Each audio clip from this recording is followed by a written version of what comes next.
Welcome to the marvelous land of Oz. I'm Mardell, reading Ozma of Oz by L. Frank Baum.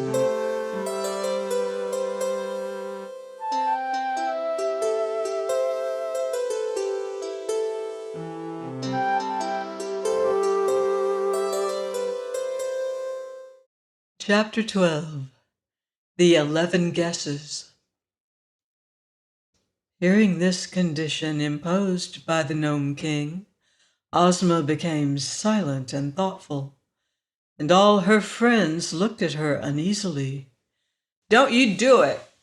exclaimed Dorothy. "If you guess wrong, you will be enslaved yourself." "But I shall have 11 guesses," answered Ozma. "Surely I ought to guess one object and 11 correctly. And if I do, I shall rescue one of the royal family and be safe myself.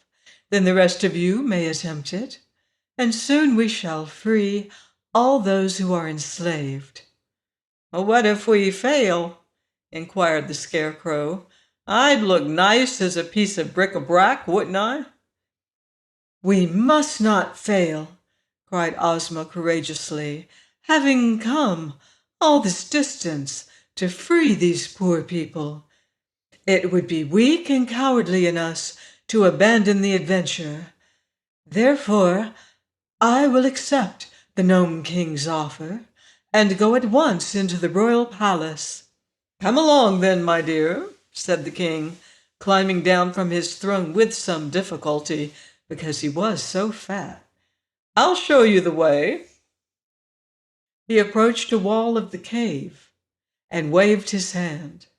Instantly an opening appeared, through which Ozma, after a smiling farewell to her friends, boldly passed. She found herself in a splendid hall that was more beautiful and grand than anything she had ever beheld. The ceilings were composed of great arches that rose far above her head, and all the walls and floors were of polished marble, exquisitely tinted in many colors. Thick velvet carpets were on the floor, and heavy silken draperies covered the arches leading to the various rooms of the palace. The furniture was made of rare old woods, richly carved and covered with delicate satins, and the entire palace was lighted by a mysterious rosy glow that seemed to come from no particular place, but flooded each apartment with its soft and pleasing radiance. Ozma passed from one room to another, greatly delighted by all she saw.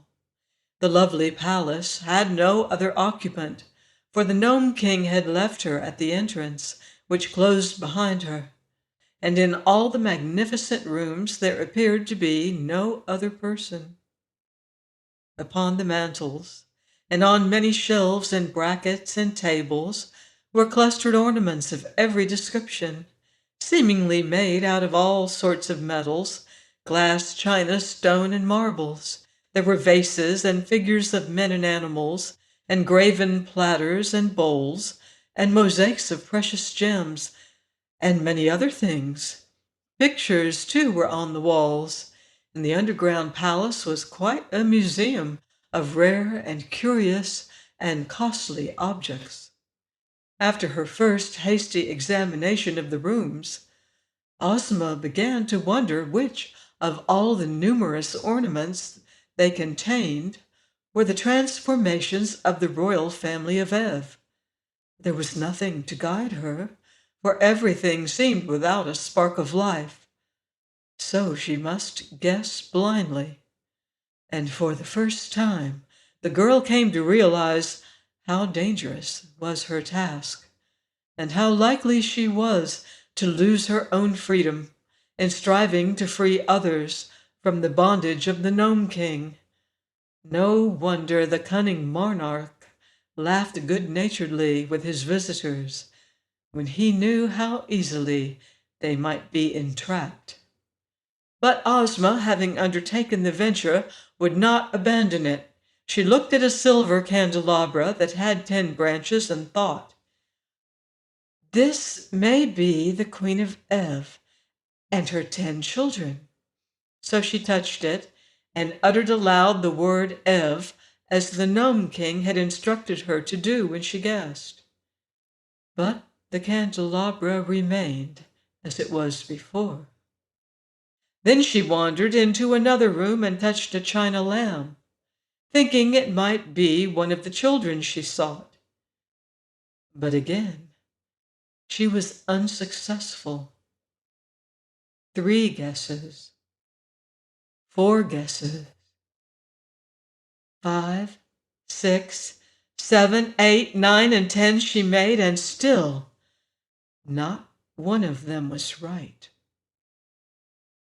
The girl shivered a little and grew pale, even under the rosy light, for now but one guess remained, and her own fate depended upon the result.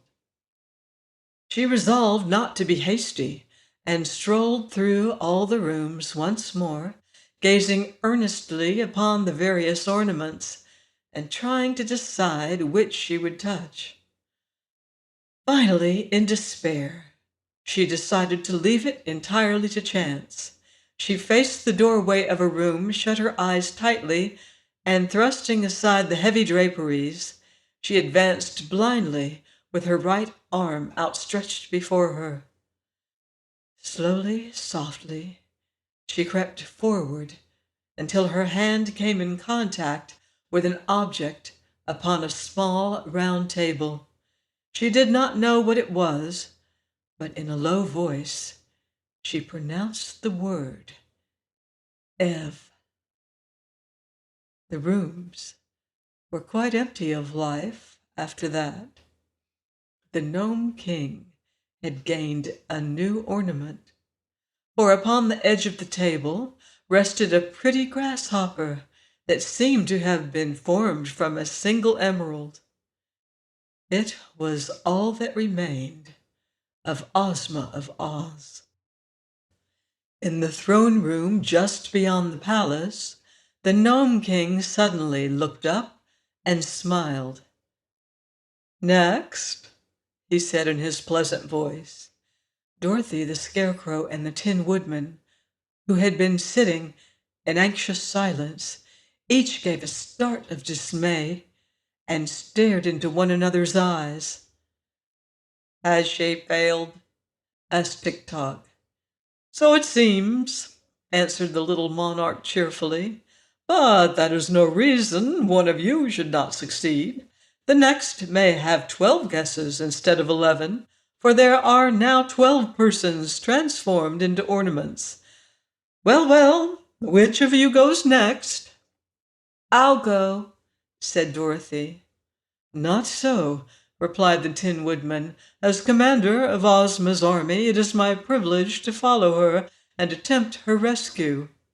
"Away you go, then," said the Scarecrow. "But be careful, old friend." "I will," promised the Tin Woodman. And then he followed the Gnome King to the entrance to the palace, and the rock closed behind him. Please join me next week for more magical adventure on the marvelous land of Oz. Goodbye for now. See you in Oz.